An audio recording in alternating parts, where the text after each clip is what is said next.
Well, there are two reasons I think. One is that you don't have as many people playing cricket in the Caribbean as you had years gone by, so the competition isn't as strong.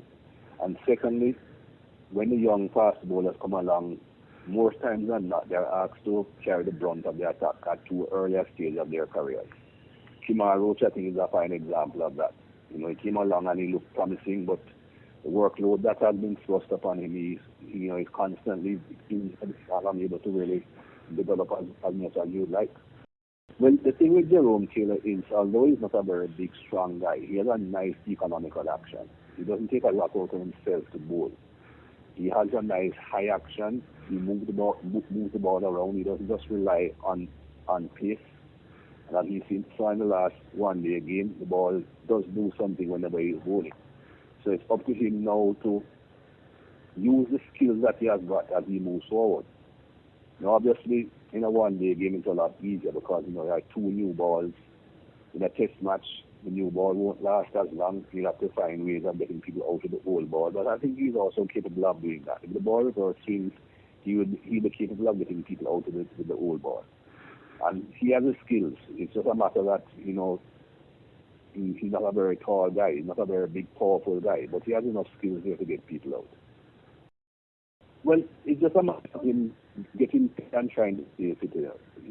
The problem that we have had over the last 5 years or so, I don't think we have had enough fast bowlers all together in the West Indies team so that they can share the workload. Whenever anyone like Jerome Taylor has come along, he has been doing a lot of work. Kemar Roach, similar situation. There have been other guys around, but nobody has spoken about them in the same role as, say, leaders of the attack. Rather than Paul is playing at the moment, nobody really has anything said, okay, he's the next really great fast bowler of the West Indies. So that is the problem. Whenever it's someone that has enough ability and looks as if there could be another outstanding fast bowler comes along, he hasn't got anyone or too many people around him to share the workload. Jerome Taylor got injured. He was out of the team through injury and other matters. He's now back in. It's up to him now to realize that he perhaps only has about 3 or 4 years where he'll be at his peak, because you can still bowl fast enough at 33, 34 if you maintain your fitness.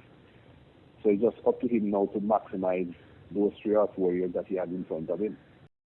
Well, if you have people of equal ability, it's easy to rotate them, because when you drop one out and the other one comes in, you're not going to be missing a lot. At the moment, I don't think the West Indies have that luxury.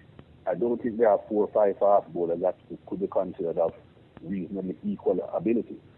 So that's going to be a problem if they're talking about rotating the fast bowlers.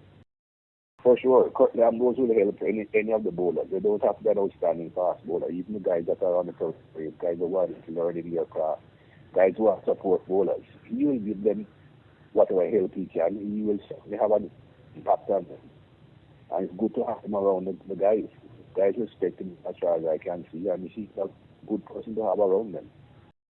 What I think the West Indies will have to do, they'll have to make sure that they use a spinner on more occasions than not. The days of West Indies having 4 outstanding fast bowlers and just using those 4 fast bowlers I think are gone. Not necessarily forever, but at the moment we don't have that. So somebody like Suleiman Ben or Narayan, if he comes back and is effective in Test match cricket, or Nikita Miller, those guys, West Indies have to think about playing them, because they are good enough to play Test match cricket. They are good enough to take wickets, and that will ease some of the pressure of the fast bowlers.